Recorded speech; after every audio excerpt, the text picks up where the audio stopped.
my ideas on things to come.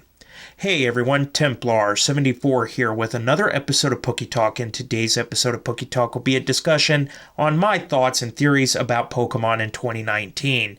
Now, as I'm sure everyone at this point is aware of, we got a new Pokemon game announcement earlier this month where not just one, not just two, but 3 Pokemon games were revealed, and of course I've already talked about these titles and a little bit about what they're about in my last discussion video, so I'm not going to go through all that again, but I will leave a link to that video in the description so that if you want to watch that and get caught up to speed, you most certainly can. But anyway, 2 of these titles did get me to do some thinking, which is the premise for this discussion. First are the first Pokemon games for the Nintendo Switch, Pokemon Let's Go Pikachu and Let's Go Eevee. Essentially a side game that, according to Mr. Junichi Masuda, who has been the genius behind just about every aspect of Pokemon, said in a press conference, again I'll link that down below, confirmed that this game, which is set in Kanto, would be an open Pokemon game that would play on the success of Pokemon Go, even going so far as to share some features and allow you to move Pokemon from the Pokemon Go mobile game to Let's Go Pikachu and Let's Go Eevee. And that it's intended to bring people who may not have experienced Pokemon outside of the world of Pokemon Go to come to the console handheld Pokemon world. With that being said, there have been some wild fan speculations with this, such as Let's Go Pikachu and Let's Go Eevee potentially could become its own side series in the anime world. Now, of course, it wouldn't be the first time Pokemon has done a secondary anime, the Mega Evolution specials and Pokemon Generations being prime examples of this. But in total honesty and likelihood, I do not think that'll happen with Let's Go Pikachu and Let's Go Eevee. I have seen several people discuss and debate this, but it seems that the consensus, although it is possible, it is extremely unlikely that that will happen. So yeah, don't get your hopes up for a Let's Go Pikachu and Let's Go Eevee side anime, because that's the consensus, is that's probably not going to happen.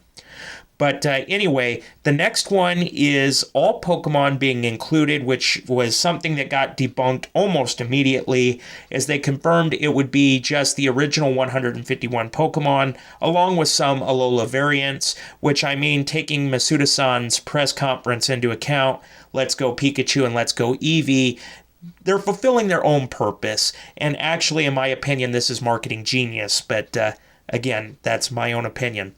So that's just to name a couple revolving around Pokemon Let's Go Pikachu and Let's Go Eevee, but from all accounts it appears Let's Go Pikachu and Let's Go Eevee will be just a side game series that does look awesome in my opinion, and I can't wait to buy it, leaving just the question of should I get Let's Go Pikachu or should I get Let's Go Eevee or both? The struggle is real. So anyway, with that, now we're on to the unknown Pokemon 2019 game set for release in the second half of 2019. This one is where speculation abounds just because of how much information we got. We got practically nothing. So it's let speculation go wild. But what we do know is that it will be released in late 2019 and will be in the same style as Sun and Moon, XY, Ultra Sun, Ultra Moon, and Omega Ruby and Alpha Sapphire. Once again, that was confirmed during the announcement. So that's pretty much all we got. Next to nothing as far as information, but I do have some predictions and thoughts about it, and that's what I want to share with you all now.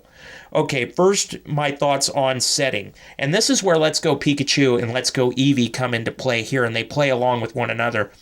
Many were and are still speculating Pokemon 2019 games will be a Kanto-based game, but with Let's Go Pikachu and Let's Go Eevee being confirmed to be Kanto-based, I think that makes these new 2019 games being Kanto-based seem more and more unlikely. I do think since the 2019 games are confirmed to be the next main series game, though, Gen 8 essentially, I think we'll follow the precedent for a new region being based on somewhere in the world, although debates abound on where it could be.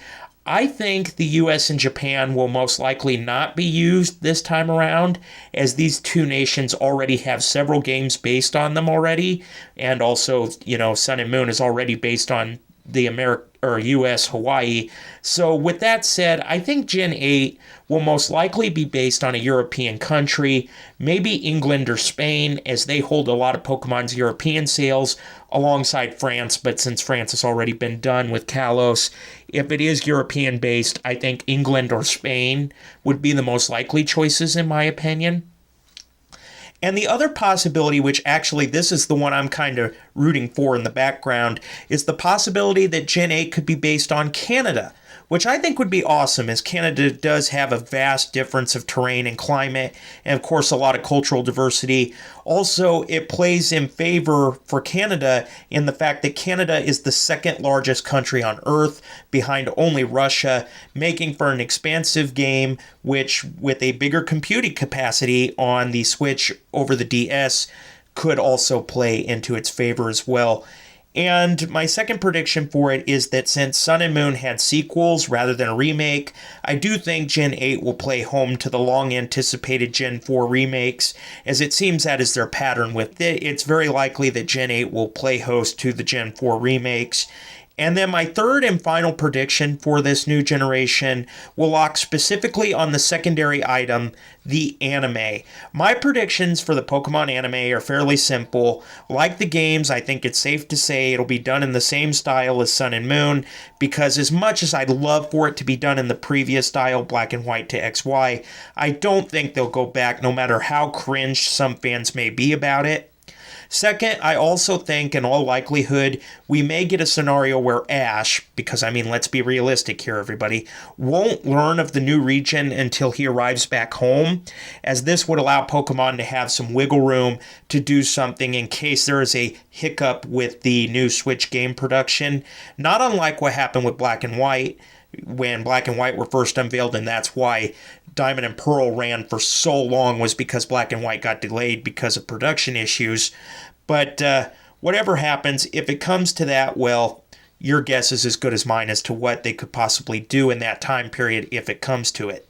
So yeah, those are just some of my brief predictions for the next year of Pokemon, but now I'd like to hear your thoughts and predictions. Do you agree with what I think? Or do you have some theories of your own? What do you think? Just let me know what your guys' thoughts are about all this in the comments section down below, because as always, I enjoy hearing from you. All right, everyone, as always, Templar74 signing off. Have a great day, everybody, and I'll talk to you all next time. Goodbye, everybody.